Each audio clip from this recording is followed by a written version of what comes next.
Hello and welcome back to ईबल channel. So I hope आप लोग कोडिंग को एंजॉय कर रहे होंगे। जिन्होंने चैनल नहीं सब्सक्राइब किया please subscribe the channel. So today topic is function expression. So let's dive in and see what is function expression. तो शुरू करते हैं आज का topic.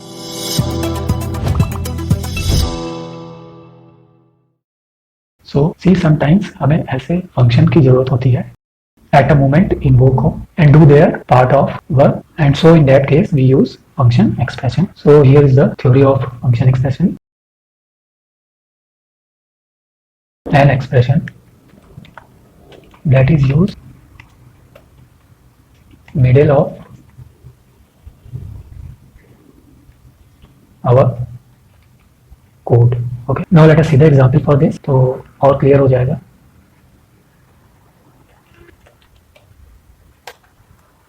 So in script tag we will write our JavaScript code. So let us take a variable let. So हम लोगों ने एक वेरिएबल लिया get square area, okay, and this is equal to function. So हम लोग क्या कर रहे हैं, एक फंक्शन एक्सप्रेशन बना रहे हैं जो हमें स्क्वायर का एरिया रिटर्न करेगा, ओके। सो रिटर्न वेट इनटू हाइट, और यहाँ पे हम लोग दो पैरामीटर पास कर देंगे विड्थ एंड हाइट, ओके। सो अब फंक्शन डिक्लेरेशन और फंक्शन एक्सप्रेशन में डिफरेंस देखते हैं। सो लास्ट टॉपिक में हम लोगों ने ये फंक्शन पढ़ा था, that is function declaration, okay. So यहाँ पे देखिए हम लोग क्या करते हैं, फंक्शन कीवर्ड लिखते हैं, देन फंक्शन का नाम दैट इज सम, और उसके बाद जो भी पैरामीटर पास करना होता है वो, अगर पैरामीटराइज फंक्शन है देन नंबर ऑफ पैरामीटर्स हम लोग यहाँ पास करते हैं, लाइक यहाँ पे हमने ए और बी पास किया है। बट फंक्शन एक्सप्रेशन में क्या होता है, हम फंक्शन कीवर्ड का यूज करते हैं बट फंक्शन का नेम नहीं होता है कुछ भी, ओके। सो इसे हम लोग एनोनिमस फंक्शन भी बोलते हैं because it has no name, और इसको एक्सप्रेशन इसलिए बोलते हैं बिकॉज क्योंकि हम इसे किसी भी लाइन ऑफ कोड में यूज कर सकते हैं। जैसे हमने यहाँ पे वेरिएबल लिया गेट स्क्वायर एरिया और उसके बाद असाइन कर दिया फंक्शन एक्सप्रेशन को जो कि हमें रिटर्न करेगा स्क्वायर का एरिया, ओके। और कर्ली ब्रेस के लास्ट में हम लोग सेमीकोलन यूज करेंगे। तो अगर हम इसे एक सिंपल फॉर्म में देखें तो ये एक तरह से क्या है, सिंपल एक वेरिएबल का डिक्लेरेशन है जो हम लोग पढ़ चुके हैं। ऐसे हम लोग करते थे let some variable suppose name, right, उसकी वैल्यू, देन सेमीकोलन से हम लोग इसे एंड करते थे, राइट। सेम हम लोगों ने यहाँ पे भी देखिए किया, let then variable name then our function expression and last में सेमीकोलन।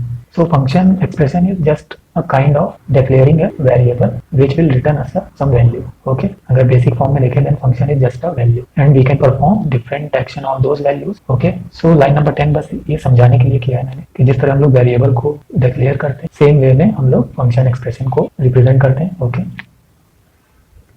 अब इसको हम लोग प्रिंट करा लेंगे और इसमें वैल्यू पास कर देंगे suppose 4, okay। So now let us run this program. So the output is 16, okay। So the basic difference between function expression and function is function expression आपका तभी इन्वोक होगा जब JavaScript उसे एनकाउंटर करेगी, okay। Means line number 7 पे हम लोगों ने फंक्शन एक्सप्रेशन का यूज किया। सो JavaScript जब रन होगी और लाइन नंबर 7 जब एग्जीक्यूट होगा तभी ये फंक्शन एक्सप्रेशन हमारा इन्वोक होगा, ओके। उससे पहले नहीं होगा। Whereas in case of function जब हमारी JavaScript रन होती है, सो जितने भी ग्लोबल फंक्शन होते हैं, ओके, सो JavaScript क्या करती है, उन्हें क्रिएट कर लेती है और फिर वो पूरी स्क्रिप्ट में एक्सेसिबल होते हैं, ओके। अगर स्ट्रिक्ट मोड में इनको नहीं यूज किया गया है then they all are accessible in the whole script. So हम लोगों ने देखिए यहाँ पे फंक्शन शो मैसेज क्रिएट किया है, उसके बाद उसे कॉल किया। हम इसको पहले भी कॉल कर सकते हैं, ओके। सो हमारा जो ये फंक्शन है ये कहीं भी स्क्रिप्ट में डिफाइन होगा, उससे कोई भी फर्क नहीं पड़ेगा। वेयर एज फंक्शन एक्सप्रेशन में क्या होता है, इसको हम जहां पे भी डिफाइन करते हैं ये केवल उसी लाइन ऑफ कोड में इन्वोक होगा, अदरवाइज ये इन्वोक नहीं होगा। सो अगर हम इसे रन करेंगे तो हमें कोई एरर शो नहीं करेगा। ये हमारा रन कर गया, ओके। वेयर एज अगर हम फंक्शन एक्सप्रेशन इसे अगर हम लोग यहाँ पे कॉल कर दें तो हमको एरर शो कर जाएगा। So let us see that also. See ये रन नहीं हुआ तो एरर देखने के लिए हम लोग F12 प्रेस करेंगे।